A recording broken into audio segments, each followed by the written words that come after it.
Hey, everybody, we're back. Coon Prairie Ramblers, confabulating. We're circled up, and we're still talking about jobs. We got KC and the Moonshine Gang, and we got Luke with that liberal, the liberal without a clue. Oh, liberal without a clue.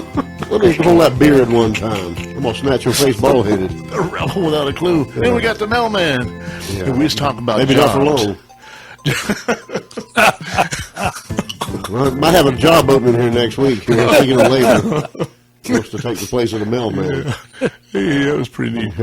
He's funny, ain't he? Anyway, we was talking about jobs, least favorite or most favorite job. Hey, I said in the last segment, I said there wasn't a single job I liked. I have to take that back. I was in the Air Force. I spent, my term in the Air Force. I would have to say that there were some things about that I enjoyed. I enjoyed traveling around. Yeah. Because they'd go send me here, and I'd have to fly down there. Then they'd send me here, and I'd have to go fly. You like the boondoggling, in other words. Yeah, I like that. I just didn't like the mundane day-to-day, job. The actual work. Yeah. When I retired, I had one of these little coolie cups, and I took a picture. Someone took a picture of me at my retirement party. On the coolie cup, it says, "I thought I wanted a career. Turns out I just wanted the paychecks." Yeah, that's all I wanted. That was true. I don't know if I would have a favorite job. I mean, I had a lot of different jobs here and there, but worked several different jobs at the state hospital and with the Department of Juvenile Justice, and been working with a newspaper for over 30 years.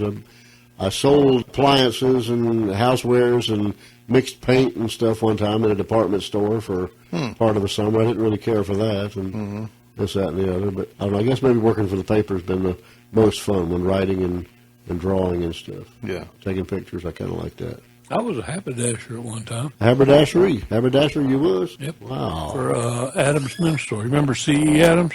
Yeah. Had the store before Mercer bought it. Downtown. Yep. Sold a lot of Levi's and Stetson hats and cowboy boots. Did you get to model some of the wares? Well, because that's what I wore, but not because they paid me to. Oh, they didn't give you no freebies to wear, like the hats and stuff. Yeah, no, but I wore a lot of that stuff was what I wore anyhow. I found out at an early age that if I wanted to wear a particular fashion that was in style at the time, I would have to make money to buy it myself. My parents bought my school clothes for me, but that didn't include Gant shirts and Bass Weegians, and that was a style. So I found out if I was going to have those things, I'd have to buy them myself. So I said, you know what? Why don't you get you a job where you get a discount? Hey, now there's an idea whose time it's on come. Buying those, and you get paid for selling them. So I went up there and went to work at Adams and had a good time. It was fun. Wow. KC, was it that you like to talk to people, or you enjoy talking about the clothes, the wares? You know what? I tell you, a lot of people don't realize this about me, but I'm not a real outgoing person. But if somebody's coming to me one-on-one, I'd like to interface with them. Interface with them. I'm not the kind of person that'll go into a room unknown, of strangers, 200-300 people, and I'm the kind of guy that'll end up with one person and we'll sit over by ourselves and talk. But in that situation, you're dealing with one-on-one, and I enjoyed that. I really did. You ever get fired from any job? Oh, yeah. Oh, yeah. Really, Bill? Is that why you had 35 jobs? Oh, back on my early jobs, I was pumping gas. Tell us about one instance. And the owner showed up in the morning and said, "Hey, you were supposed to clean this parking lot, water it down and get it all cleaned off." And I said, "Oh, I forgot to do that." Well, you're out of here. That was it. That was it. I thought, well, good. I didn't like that job anyway. It was a midnight job. I talked myself out of a job one time. My smart mouth, being a teenager, working for a grocery store, and it wasn't Henry Woods at Nocatee. It was another one. It was. I only worked there for a few weeks during the summer, and it was getting close to closing time. And me and one of the supervisors were the last ones there, and he had me doing all the sweeping and mopping all the aisles by myself or whatever. And I guess I wasn't doing it fast enough for him, so I'd be coming down one aisle, mopping or sweeping, and he'd be down at the other end, just standing there with his arms folded, watching me. And I hated that. And 2 or 3 aisles later, I finally just looked up and I said, "Get your eyes full, get your eyeballs full," and they fill them up looking at me or whatever. And he says, "What'd you say?" And I said, "Nothing." And I kept on going, and he ignored me, and then he watched me 2 or 3 more aisles, and I couldn't stand it anymore. I says, "Why don't you take a picture? It'll last longer." I swear I said that. He goes, give me your apron. Sounds like he was looking to get rid of you. He anyway. was, I think. So. He was a knucklehead anyway. I stuck the mop back in the bucket, took my apron off, and had my little duster in my back pocket, my little thing you used to price things with. You go ka-chinka, ka-chinka, ka-chinka when you do it on top of the cans, and my box cutter. I had to surrender it all and walked out of there, and that was it. Took the walk. Like branded. That's right, like They Brandon. stripped you. Just like Brandon. He's like Chuck Connor. Branded. And walked out in shame. I thought you were going to tell a story like the one about Oni. Like Oni? Well, that's about how I felt with the guy standing over me, watching me. That's exactly what I thought of when you said that. I thought about. That's what I felt like. That song Oni. You ain't kidding. Oni. Yeah, I had the box cutter. I didn't think about that. I could have filleted him up before I walked out of there. Goodness. All right, Casey, how many times you get fired? I don't know that I ever was. I can't remember ever getting fired. What? You must have been exemplary. I've quit some jobs.